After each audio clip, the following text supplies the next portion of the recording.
플러스 1은 1의 비밀이라는 말씀의 정의의 시간 은혜 나눕니다. 1 더하기 1은 2입니다. 그러나 이런 수학 공식은 이 부부의 결합에 있어서는 틀린 공식이 됩니다. 남자라는 1과 여자라는 1이 만나면 2가 아닌 1이라고 성경에 말씀하고 있기 때문입니다. 우리 나라에서도 5월 21일을 부부의 날로 공식 인정하고 있습니다. 그리고 5월 넷째 주일을 부부주일로 지키는 교회들이 많이 있죠. 5월의 많은 날 중에 특별히 21일로 한 이유는 둘이 하나라는 그런 의미를 가지고 있기 때문입니다. 그럼 왜 1 더하기 1은 1이라는 공식이 부부간에 성립되는 것인가? 왜 둘이 하나가 되는 것인지 살펴보며 은혜 나누기 원합니다.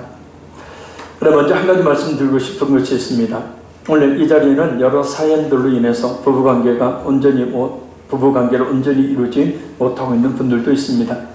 그래서 자칫 말씀을 들으면 마음에 상처를 입을 수도 있죠. 그러나 하나님의 말씀으로 받으시기를 바랍니다. 왜냐하면 장차 하나님께서 새로운 부부의 관계를 주실지 모르기 때문이고, 또 설사 그렇지 않는다 할지라도 자녀들의 행복한 가정을 위해서 교훈으로 들어야 될 아주 중요한 말씀이기 때문입니다. 그리고 청년들은 오늘 말씀을 앞으로 이루어야 될 부부관계에 대한 지표로 삼아야 합니다. 무엇보다 부부들은 오늘 말씀을 하나님의 말씀으로 받고 순종해서 지금보다 더 행복한 가정을 이루시기를 바랍니다. 왜냐하면 부부관계가 회복되어야 가정이 회복되어지고, 그래야 교회 또한 행복한 교회가 될 수 있기 때문입니다. 많은 삶의 문제 가운데 가장 근본적인 문제가 바로 이 가정에서, 특별히 부부가 안에서 발생하기 때문입니다. 그래서 부부만 행복하다면 그 부부가 있는 가정은 당연히 행복하게 되어지고, 또 그런 성도들이 모인 교회는 당연히 행복한 교회가 될 수 있기 때문입니다. 그래서 아주 중요한 말씀이고, 그래서 부부주일로 지키는 겁니다. 그럼 과연 어떻게 해야 1 더하기 1은 1이라는 행복한 부부가 될 수 있을까? 이 시간 성령 하나님께서 말씀을 통해 역사해 주심으로 큰 은혜의 시간이 되시기를 바랍니다. 그래서 이 자리에는 우리 모든 이 성도들의 가정들마다 행복이 넘치는 가정들이 되기를 아주 간절히 바랍니다. 우리 22절에서 24절까지 말씀 우리 같이 읽겠습니다. 아내들이여 자기 남편에게 복종하기를 주께 하듯 하라. 이는 남편이 아내의 머리됨이 그리스도께서 교회의 머리됨과 같음이니 바로 몸의 구주십니다. 그러므로 교회가 그리스도에게 하듯 아내들도 범사에 자기 남편에게 복종할지니라. 아멘. 남편과 아내의 역할 중에 어느 쪽의 역할이 더 중요할까? 아내의 역할이 더 중요합니다. 그래서 바울 사도는 가장 먼저 아내들이여 라고 말합니다. 성경에서는 순서가 아주 중요해요. 중요성을 두고 있기 때문입니다. 그리고 아내들에게 교회가 이 몸이라면 머리가 그리스도이고, 몸은 이 머리의 지시에 따라야 하듯이 아내는 자기 남편에게 복종하기를 예수님께 복종하듯 하라 라고 말씀합니다. 골로새서 3장 18절 말씀입니다. 아내들아 남편에게 복종하라. 이는 주 안에서 마땅한 바니라. 아멘. 여기서 복종하라 라는 말씀은 남자가 여성보다 우월등하기 때문에 복종하라는 것이 아닙니다. 창조의 질서에 입각해서 남편을 가정의 대표로 인정하고 존경하고 그 말을 따르라는 의미입니다. 누구에게 하듯 해야 하는가? 예수님께 하듯 하라. 왜냐? 남편에게 하는 것이 바로 예수님께 하는 것이기 때문입니다. 예수님께서 말씀하신 마태복음 25장 40절, 내가 진실로 너희에게 이르노니 너희가 여기 너희 형제 중에 지극히 작은 자 하나에게 한 것이 곧 내게 한 것입니다. 할렐루야. 그럼 왜 남편이 아닌 하필이면 아내에게 먼저 남편에게 복종하라고 말씀하시는지 그 성경적인 배경을 봅니다. 창세기 2장 18절에서 25절을 보면 하나님께서는 아담이 혼자 독채하는 것, 곧 홀로 거처하는 것을 안타깝게 보시고 아담이 갈비뼈 하나를 취하셔서 돕는 배필로 창조하셨는데 바로 여자입니다. 돕는 배필이라는 뜻은 조력자라는 뜻으로 남자와 동등한 존엄성을 지닌 인격체이자 남자를 힘써 도와주는 사람이라는 뜻입니다.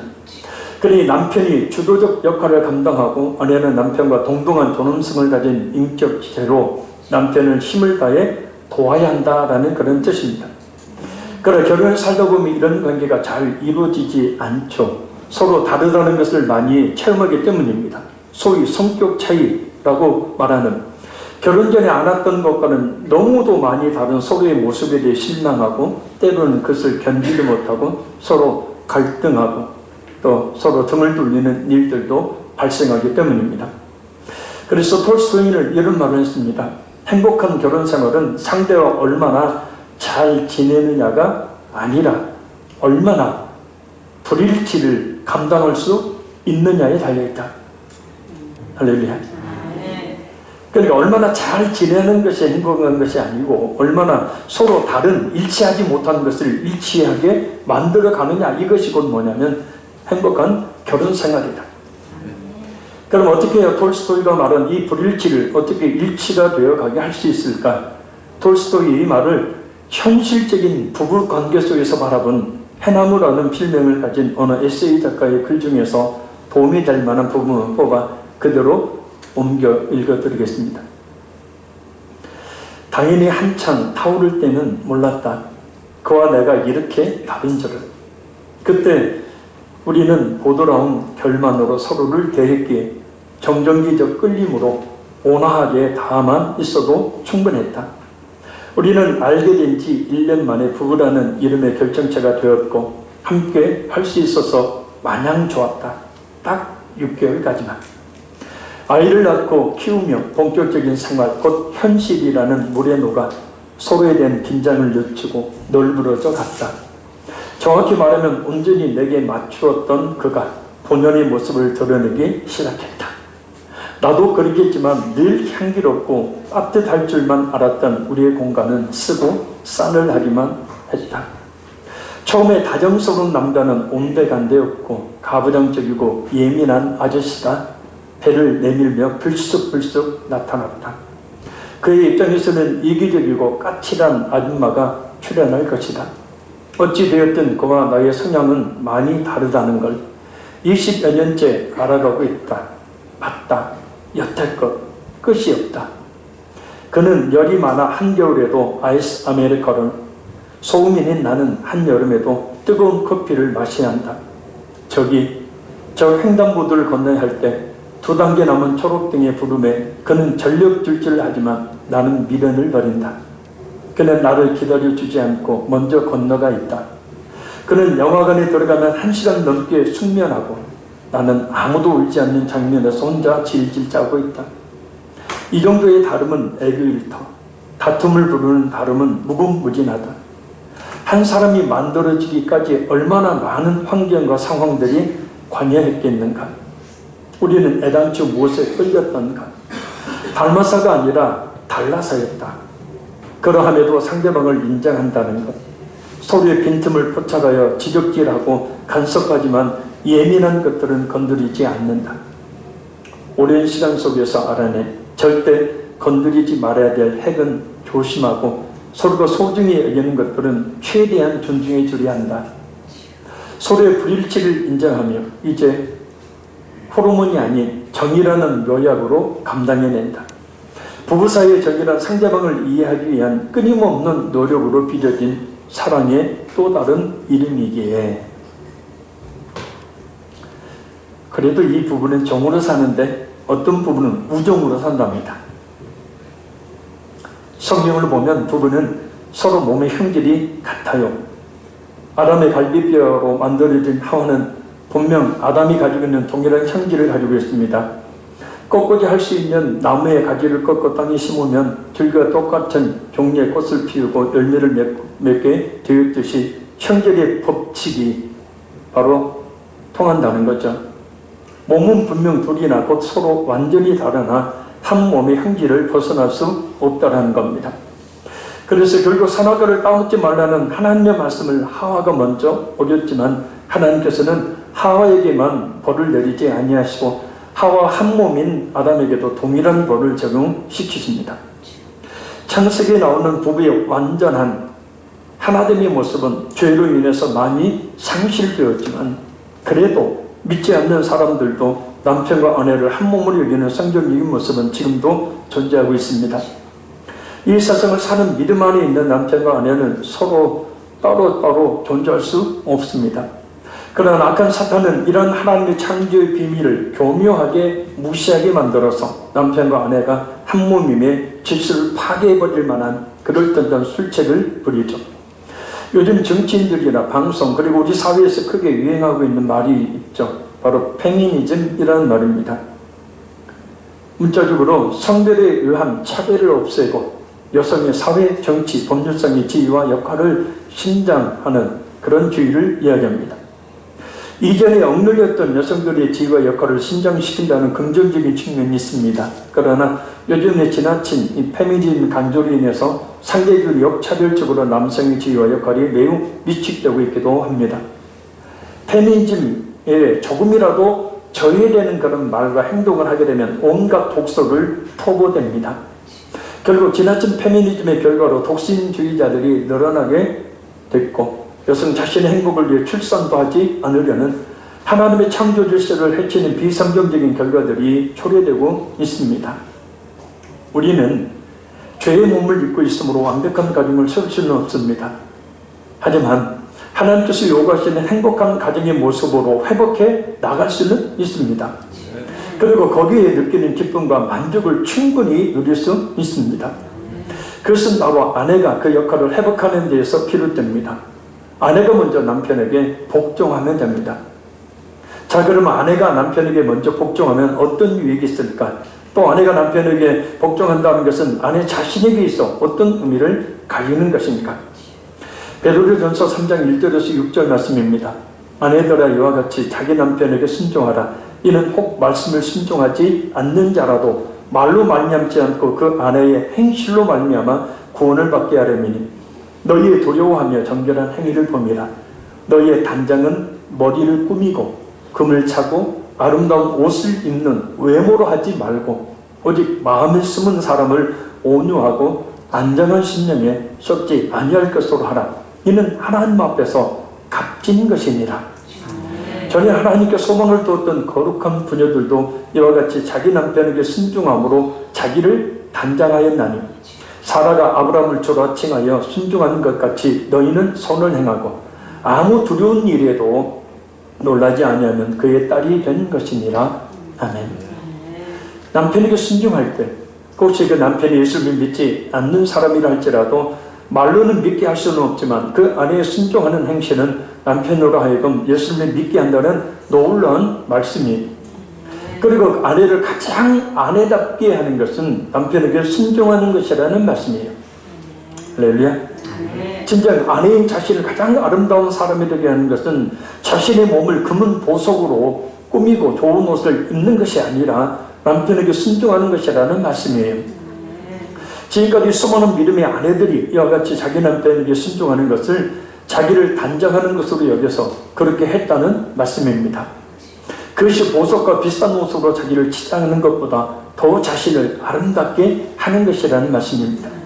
사라는 자신의 목숨 하나 지키겠다고 자신을 2번이나 아내 아니라고 해서 다른 남자에게 내어줘 몹쓸 짓을 당할 뻔하게 만들었던 남편 아브라함을 더군다나 이 인간이 다른 여자를 얻어서 자식을 낳았음에도 불구하고 아브라함을 주라칭하며 순종했다라는 것.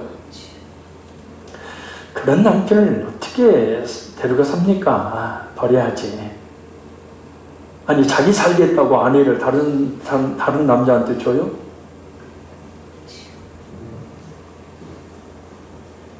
이런 몹쓸 남편한테도 사라는 주라칭했다. 순종했다. 순종한다는 것은 자존심이 상하는 일이 아닙니다. 아내가 남편에게 예속되어서 종처럼 살아야 된다는 것을 의미하지도 않습니다.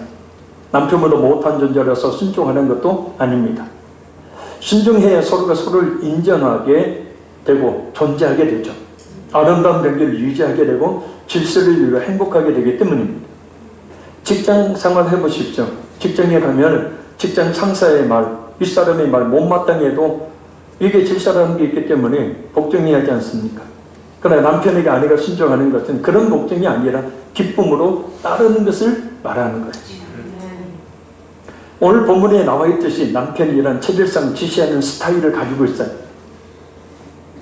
그래서 자꾸 이래라 저래라 하는 겁니다. 다른 사람의 지시를 받고 어떤 말을 듣는 것은 남자들에게는 익숙하지 않습니다. 그래서 옳은 소리인지를 알면서도 들으면 괜히 자존심이 상합니다. 직장의 상사의 말에 심한 스트레스가 많이 쌓이게 되는 이유입니다. 그래서 그것을 못 참으면 직장 그만두는 것이고, 그냥 참고 견디다 보면 스트레스 받아서 심각한 병에 걸리기까지 합니다. 창세기 1장 27절 말씀처럼 원래 만물을 다스리며 살아야 돼. 그런 영적인 지위를 가지고 있었던 사람이 다스림을 받으며 사니, 더군다나 환경이라는 것에 예속되어 사니 얼마나 힘들겠습니까? 그래서 창조시 가지고 있던 그 기질을 그대로 드러내서 집으로 가지고 들어와. 그래도 자기가 말하면 들을 것 같은 아내에게, 아이들에게 이런저런 명령, 아니 잔소리를 퍼붓는 겁니다. 근데 반응이 어때요? 아이고 여보 알았어 그렇게 할게. 예 아빠 그렇게 할게요. 그런 대답이 돌아오질 않고 헝클어진 머리에 신혼 때 예뻤던 얼굴과는 완전히 다른 쌩얼하고 대책 없는 몸매에 헐렁이는 발 일바지 입고 추리닝 입은 펑파짐한 어떤 싸놓은 아줌마 하나가 나를 무시하며 말합니다. 야 잔소리하지 마라. 잔소리는 그만해 당신. 오히려 큰소리 치며 감히 남편의 말을 거부한 남편의 이 한마디 말로 그냥 말문이 막혀버립니다. 내가 사랑했던 옛날의 그녀가 아닌 한 낯선 아줌마를 쳐다보니 그 기사가 너무도 세서 이제는 이기지 못할 것 같아서 눈을 돌려 아이들을 쳐다보고 위험 있는 목소리로 명령 아니 단소리를 한번 해봅니다. 근데 또 아이들의 반응은 어떻습니까? 예 알았어요 아빠 그렇게 할게요 하는 게 아니라 아예 대답도 없습니다. 그냥 문 꽝 닫고 지방으로 들어가 버립니다. 그래도 조금 나은 아이는 아 몰라 그래도 짜증이라는 반응이라도 하고 들어가는 게 그래도 위안이 됩니다. 앙칼진 소리라도 해주는 것이 얼마나 감지덕지인지 말이에요. 남편은 어디로 가야 할까요? 일에 시달려 직장에 시달려 집에 돌아와서 뭔가 좀 남편으로서 권위를 좀 드러내보려고 하니 아내 무시, 아이들 무시 어디로 가란 말입니까?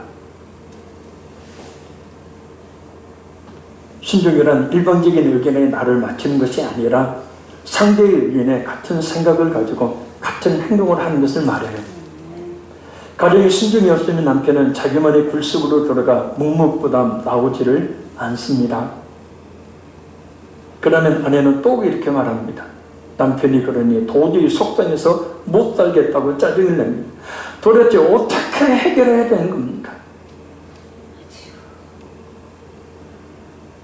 이 부부주의일 때마다 다른 설교는 아멘을 하는데 부부주의 설교는 거의 아멘을 안 해서 1년을 쉰 적이 있어요. 꼭 딴 사장 이야기하는 것처럼 나하고는 상관없는 것처럼 생각을 해요. 다들. 아이고 목사님 우리 남편이 어떤지 모르니까 그러죠.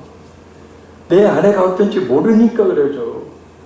와봐요. 살아봐요. 속 터져요.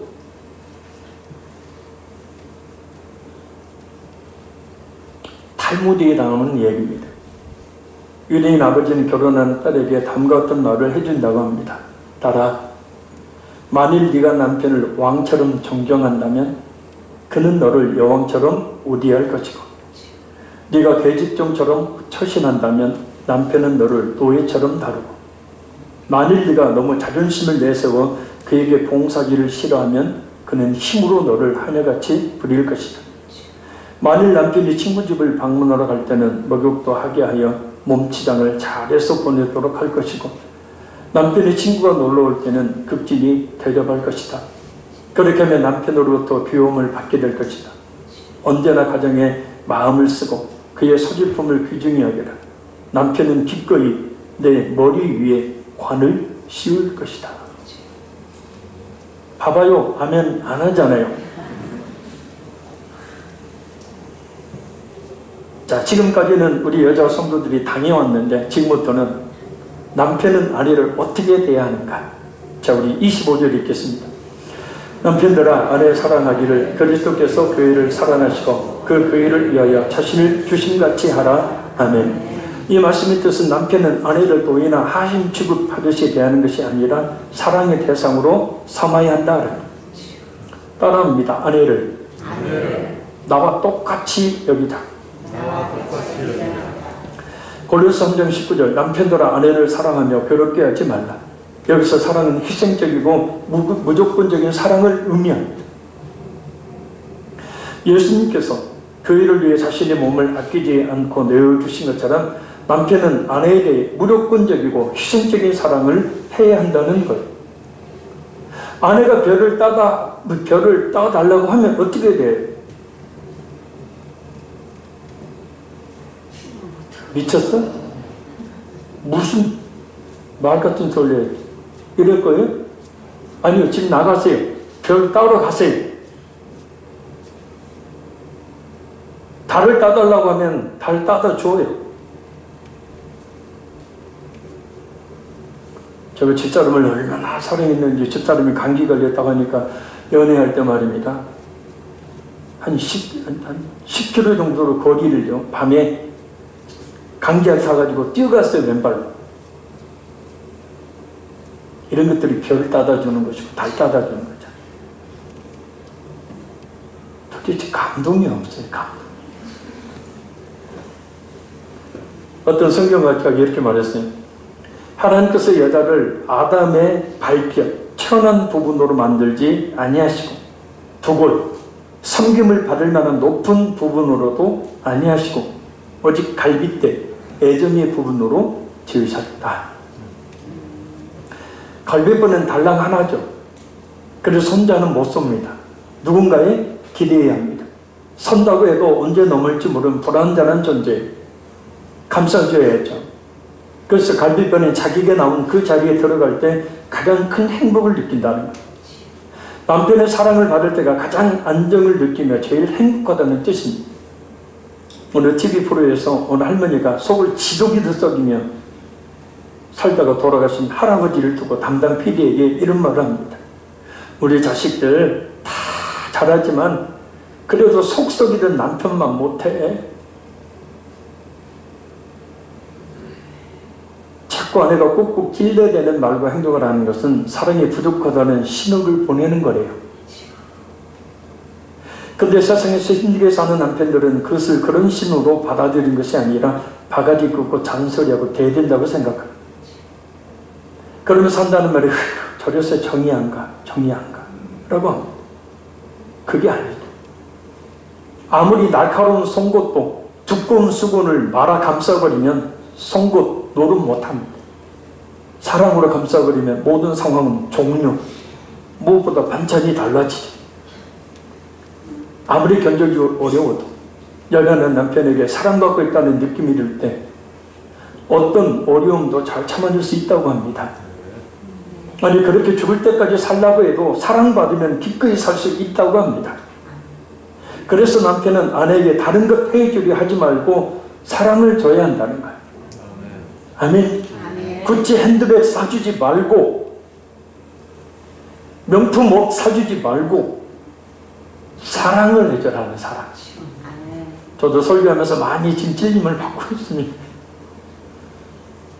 예수님께서 교회를 위해 자신의 몸을 아끼지 아니하시고 내어주신 것처럼 남편들은 아내에 대해 무조건적이고 희생적인 사랑을 해야 한다는 거예요. 베드로전서 3장 7절입니다. 남편들아 이와 같이 지식을 따라 너희 아내와 동거하고 그를 연약한 그릇이요 또 생명의 은혜를 함께 이어받을 자로 알아 귀히 여기라. 이는 너희의 기도가 막히지 아니하게 하려 함이라. 아멘. 이 말씀을 좀 살펴봅니다. 남편들아, 우리가 조금 전 읽었던 베드로전서 3장 1절에서 6절 말씀을 통해 아내된 자들에게는 무려 1절에서 6절 6절에 걸쳐서 그 의무에 대해 언급한 것과는 대조적으로 남편에게는 딸랑 한 절 그 의무에 대해서 말합니다. 이것은 아내에 비해서 남편의 의무가 적어서가 아닙니다. 그것은 다음에 나오는 이와 같이 곧 1절에서 6절에 나온 아내의 남편에 대한 의무와 같이 남편 또한 아내에게 그렇게 하고 난 뒤에 또 한 가지 할렐루야. 특히 지식을 따라라는 말은 하나님의 뜻에 대한 그리스도의 통찰력과 또 그의 뜻에 대한 민감한 의식을 의미합니다. 그래서 여기서는 결혼에 대한 하나님의 뜻이 무엇인지를 충분히 인식하는 것을 이야기해요. 그래서 이 필립 성경에 보면 아내를 이해하도록 노력하며 try to understand, 아내를 이해하도록 노력하며 라고 번역하고 있어요. 이는 남편이 아내에게 순종과 복종만을 강요해서는 안 되고 아내의 성격, 취미, 감정의 상태 등 자세한 것을 알고 그에 따라 잘 대해줘야 된다는 것을 의미합니다.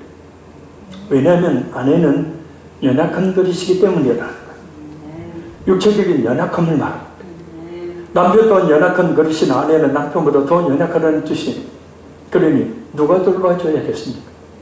그리고 또한 아내는 생명의 은혜를 함께 이어받을 자이기 때문에 곧 같이 영원한 생명을 동등하게 얻을 자라는 뜻입니다. 그러니 귀히 여겨야 한다는 거예요. 하나님께서 지으신 창조물이며 예수님의 십자가의 피로 모든 죄를 사하셔서 자녀 삼아주신 존재. 무엇보다 남편이 아내를 귀하게 여겨야 하는 것은, 또한 아내가 남편을 귀하게 여겨야 하는 이유는 그렇게 하지 않으면 기도가 막히게 된다는 거예요. 한마디로 하나님과 관계가 막힌다는 거예요. 그러니 많이 기도해도 응답을 받지 못하는 이유 중에 하나가 바로 부부간의 관계가 온전히 못하기 때문이라는 거예요. 부부주의를 맞아서 오늘 말씀을 잘 듣고 부부들은 집으로 돌아가서 서로의 관계를 혹시라도 막힌 관계가 있다면 풀어야 한다. 아멘.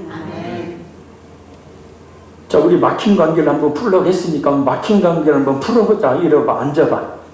나한테 서운한 게 뭐예요? 자, 이야기를 하면 어떻게 돼요? 들어줘야 되는데, 그건 그래서 그랬잖아. 내가 그 당연히 얘기했잖아. 또 그러다가 또 싸워요. 그리고 많은 경우에 부부의 가장 큰 문제가 뭐냐? 대화가 없다는 거예요. 대화를 해도 한마디 하면 말을 서로 막아버려요. 속에 있는 얘기를 안 하는. 하다못해 우리가 모악산 꼭대기 올라가서 야호라고 소리를 지르면 속이 시원하죠.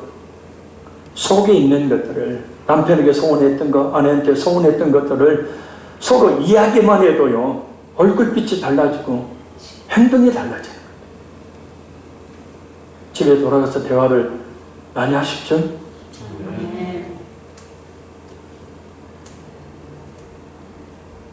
그 서운한 거 있으면 다 풀어주고, 그러면 그걸 고치겠다, 바꾸겠다, 미안하다. 그 말 한마디로 다 녹아버리는 것 아니겠습니까? 그러면 가정이, 부부가 행복하면 아이들도 그 모습을 보고 가정이 행복하게 되어져. 그런 행복한 가정들이 뭉쳐있는 교회가 행복한 교회가 되는 거예요. 하나님이 세우신 제도 가운데 가장 첫 번째 세운 게 뭐였어요?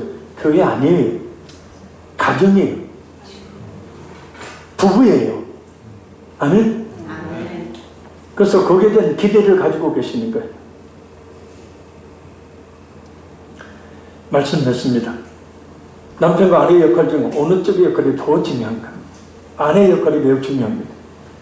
그래서 교회가 몸이라면 머리가 그리스도이고 몸은 머리의 지시에 따라하듯이 아내는 남편에게 복종하기를 예수님께 복종하듯 해야 합니다.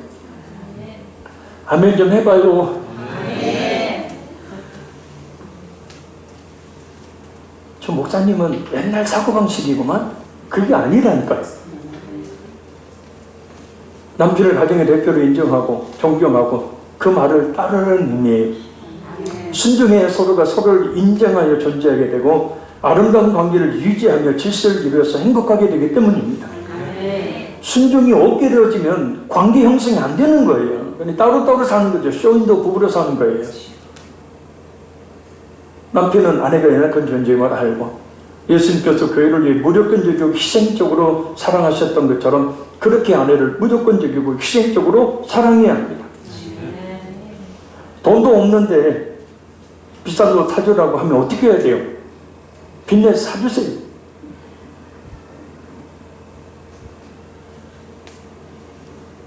하나님께서 말씀하신 참된 성경적 부부가 되어서 행복한 가정을 이뤄가야 합니다. 돌스토이의 말처럼 행복한 결혼 생활은 상대와 얼마나 잘 지내느냐가 아니라 서로 다른 성품을 가지고 있는 그 불일치를 어떻게 잘 하나로 조화시키느냐에 달려있다. 행복한 부부는 자녀들에게로 그대로 전이됩니다. 행복한 가정을 이루고 행복한 가정은 행복한 교회를 이루게 되어지고 그랬을 때에 하나님이 기뻐하시는 교회, 가정, 부부가 될 수 있는 거예요. 부부지 특별히 오늘 의미가 무엇인지를 깊이 깨닫고 우리 이 자리에 있는 모든 성도들의 부부관계가 더욱더 회복되고 가정이 더욱더 회복되어지고 그래서 우리 교회가 더욱더 행복한 교회가 되어갈 수 있기를 간절히 바랍니다. 기도하겠습니다. 살리신